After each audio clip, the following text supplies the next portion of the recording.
자, 다음 주제를 진행해 보도록 하겠습니다. 3교시네요. 진도 잘 나가죠? 신기하죠? 아마 이 책을 한번 쓱 읽어봤거나 구경하신 분들이 있을 거예요. 사실 별로 생각이 없었겠지, 처음에는. 글씨네? 뭐 이렇게 되다가 지금 읽다 보니까 생각보다 안에 주제가 많이 들어있고, 더 놀라운 건 지금 우리 반은 했어요. 반 가까이. 놀랍죠? 자, 복습하세요. 손으로 하나 말씀드린 것도 있고 책도 읽어보세요. 다 필요한 말들 적어놨을 거 아니에요. 제가 저는 이제 회계학을 잘 하고 또 회계 강의도 많이 한 사람이라 책을 쓱 보고 제가 여기서 읽을 필요가 없어 보이는 것들은 안 읽으면서 그냥 쭉 진도를 나가고 있지만, 여러분은 한 번은 읽어볼 필요가 있어요. 여러 번 밑줄 치고 외울 필요는 없더라도. 자, 그럼 이제 조금 소프트한 주제로 가볼까요? 무형자산으로 가보겠습니다. 그러고 보니까 유형자산이 끝났나 봐. 어떡하지? 집에서 복습하면 되지 뭐. 응? 자, 무형자산. 눈에 보이지 않는 걸 얘기합니다. 유형자산의 정의는 PPNE, Property, Plant and Equipment 뭐 이런 식으로 썼으면, 무형자산은 Intangible Asset이라고 씁니다. 그러니까 텐저블, 만질 수 없는 자산들 얘기하는 거예요. 제가 앞서 가볍게 얘기할 때 특허권 뭐 이런 예를 들었어요. 당연히 특허권이 여기 뒤에 나와요. 그런데 무형자산에 대해서는 정의를 먼저 한번 보도록 하겠습니다. 영업활동에 사용하는 유형자산하고 똑같네요. 단 물리적 실체가 없는 장기적 자산. 요거만 틀리네. 물리적 실체가 없다는 것만. 장기도 마찬가지고 영업활동을 위해서 사용한다는 것도 마찬가지고. 자, 그 아래 세 가지 정의에 부과되는 설명이 나와 있어요. 기업회계 기준서, 일반 기업회계 기준에선 IFRS든 간에 공통적으로 언급하고 있는 내용인데, 지금 깊이 다루기에는 약간 소위 학문적인 내용에 가까워요. 그러나 일거는 보겠습니다. 우선 식별 가능해야 된다는 거예요. 식별 가능해야 된다. 이게 무슨 얘기냐? 분리 가능하거나 법적 권리이거나. 이건 또 뭔 얘기냐?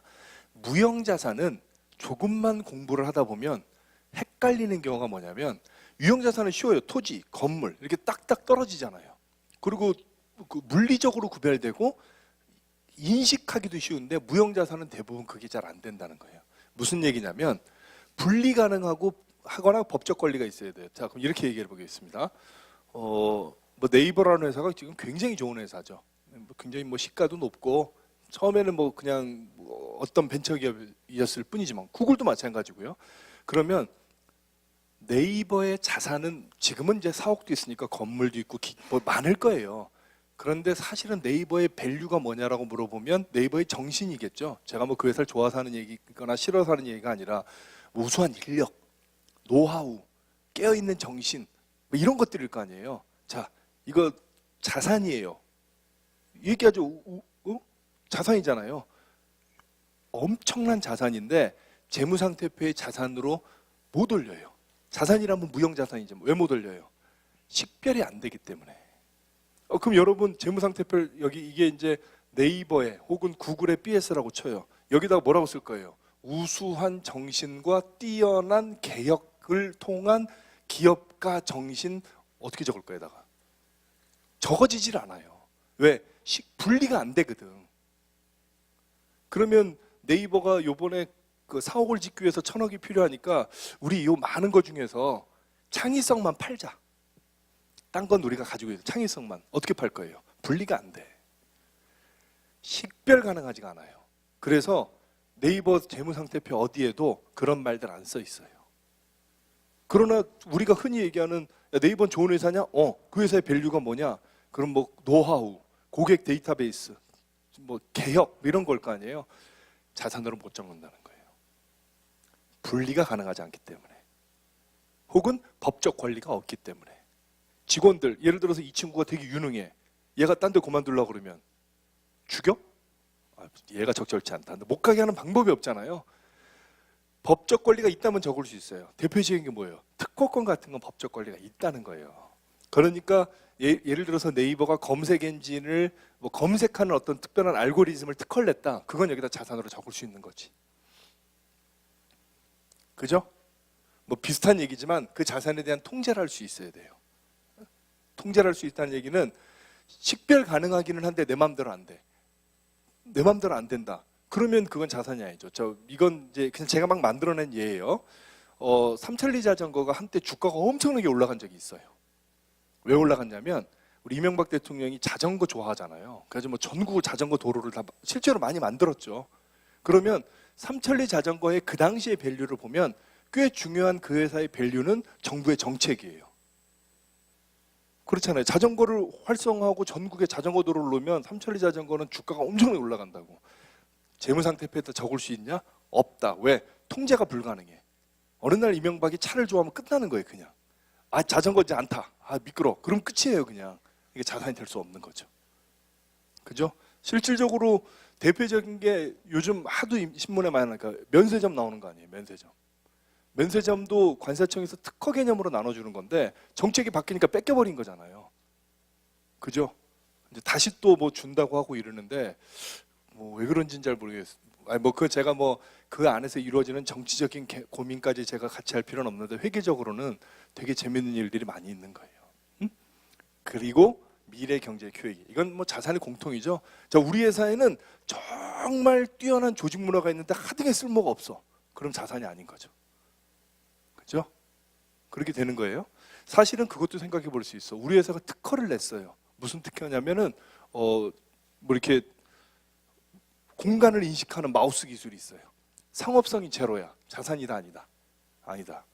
제가 2000년에 처음으로 벤처기업을 차렸었거든요. 제 스스로. 어떻게 됐겠어요? 그럼 끝났으니까 제가 지금 이렇게 회계사를 하고 있겠죠. 나중에 혹시 기회가 되면 제가 놀라운 아이디어를 말씀드릴 수 있으나 그때 제가 벤처기업을 망하고 나서 벤처타운에 있었으니까 사람들이 제 방에 와서 자꾸 회계를 물어봐요. 형 회계사라며? 이건 뭐야? 이래서 결국은 그 자리에서 제가 컨설팅 회사를 차렸거든요. 그러니까 전형적으로 장사 안 되는 집의 전형이죠. 삼겹살 팔다 안 되면 돈가스 파는 거예요. 이제 그랬는데 그때 지금도 기억나요. 어떤 그 당시에 소련 기술이래요. 그러니까 지금은 어떤 뭐 그런 공간 지각을 하는 기술들이 많지만 그때는 없었는데 마우스인데 손에 차는 거예요. 그래서 텔레비에 나오는 그 영화에 나오는 저 이렇게 하는 마우스를 개발했어요. 소련 기술을 가져와서 투자 유치를 해달라고 그래서 한참 얘기를 하다가 내가 써봐야 되잖아요. 제가 써보고 정중히 거절했어요. 진짜 돼 잘. 왜 할게요? 2kg야 2kg. 팔이 아파가지고 5분 이상 서핑을 할 수가 없어요. 그래서 나중에 막 집에서 밥도 못 먹어요. 아, 이거는 자산은 맞는데 식별 가능해. 왜냐면 법적 권리가 있거든. 통제도 해. 근데 효익이 없어가지고 자산이 안 되는 경우가 있어요. 자, 이런 것들을 충족해야 된다는 거죠. 학습 목적으로 고민 없음. 왜? 문제에서 주어지니까. 실무적으로는 한 보따리의 고민입니다.